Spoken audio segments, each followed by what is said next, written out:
I had just bought the house of my dreams. In the heart of the capital city, tucked between crumbling old neighborhoods and shiny new developments, stood a three-story fixer-upper that most people wouldn't even glance at twice. But to me, it was everything I wanted: potential, history, and just enough grit to make me feel like I was building something of my own. The previous owners were family friends who had fallen on hard times.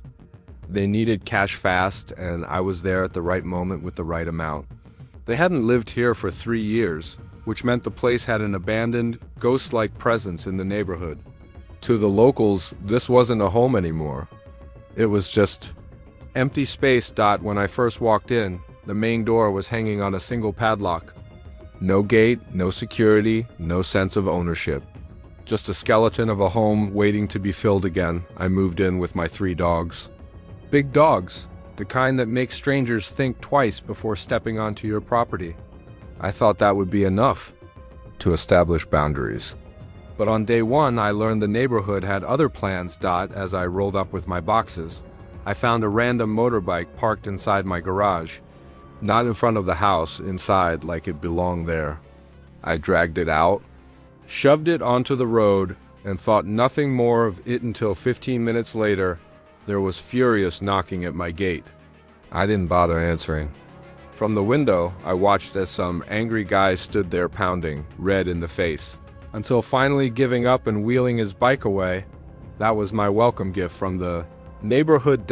And if I thought that was the end of it, oh, I was wrong. See, abandoned houses invite all sorts of parasites. People start treating them like public property.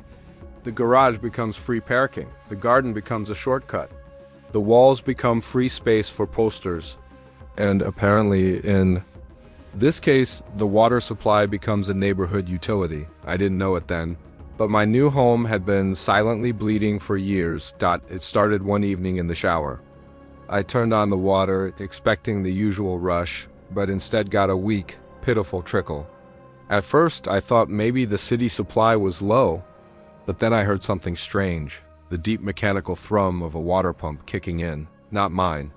My neighbor's. He was an old man with a scowl permanently carved into his face. He lived in the ground floor of the massive 3-story house next door, while the upper floors were rented out to tenants. My family friends, the previous owners of my house, had warned me about him. He didn't want the house sold. He didn't want me moving in. And he definitely didn't want change. I turned off my shower, wrapped a towel around my waist, and listened. The pump roared next door, and when it finally shut off, I tested the taps in my house. Suddenly, the pressure was back. My stomach tightened. Coincidence? Maybe, but the more I tested it, the more certain I became. Every time his pump turned on, my water pressure collapsed. Every time it shut off, the flow returned. The realization hit me like ice down my spine. This old bastard was siphoning water from my property. It explained the unusually high bills over the last 3 years, even when no one was living here. At some point during the house's vacancy, he had helped himself to my supply, quietly, entitled, like it was his birthright, and now that I was here. He thought I wouldn't notice. For a few days, I stewed. Water was cheap here. $5 a month, give or take. But that wasn't the point. The point was that someone thought they could walk all over me. The bike in my garage, the angry knocking, the whispers of disapproval about the sale of the house, it all added up to one thing: disrespect, and disrespect demands an answer. I could have confronted him. I could have gone the legal route. But I wanted something better, something poetic, something that would make him regret ever thinking he could play games with me. And so I waited. 4 days later, late at night, I heard it, the pump clicking on next door. The low, hungry groan of a machine pulling water. Except this time I was ready. I walked calmly to the mains valve and twisted it shut. It was such a simple move. No drama, no shouting, no direct confrontation, just a flick of the wrist. But that single action set off a chain reaction that would burn my neighbor's entire little empire to the ground. See, here's the thing about water pumps. They rely on a ball valve in the rooftop tank to regulate water flow. If the tank doesn't fill, the valve never closes. The pump keeps running and running and running. starving for water, chewing on nothing but air. That night, his pump didn't shut off, and because his house was still running on ancient 90s wiring, the constant strain fried his circuits. First the pump, then the fuses. Then the entire electrical system. At 3 in the morning, I was woken by shouting. Angry, panicked voices. Tenants spilling out into the night, yelling at the landlord. Why don't we have power? Why don't we have water? I sat in the dark, listening, a smile spreading across my face. By dawn, the whole house was in chaos. Tenants were threatening to leave. Police complaints were being discussed.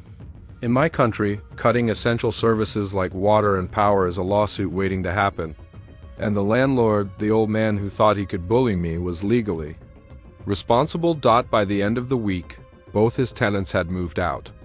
He was slapped with a $500 fine, a crushing blow in our economy.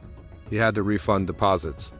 His income evaporated overnight. And as for him, he was left destitute, forced to pack his things and move in with his daughter because he couldn't afford to keep the house, all because I flicked one little valve, the cherry on top. 2 days after his downfall, he came to my gate. His face was stone, but his eyes betrayed the storm brewing inside. Did you turn off your water? He asked flatly. I gave him my most innocent look. Oh yeah, my plumber found a leak. Had to shut it off until the next day. Sorry about that. The silence between us was delicious. He knew I knew, but he couldn't prove a thing. He just nodded stiffly and walked away, shoulders heavy with defeat. And me? I leaned back against my gate, listening to the silence where his pump used to roar, and thought, 2 birds. One stone, dime, sometimes revenge. Doesn't need fire or fury. Sometimes it only needs patience. And a valve.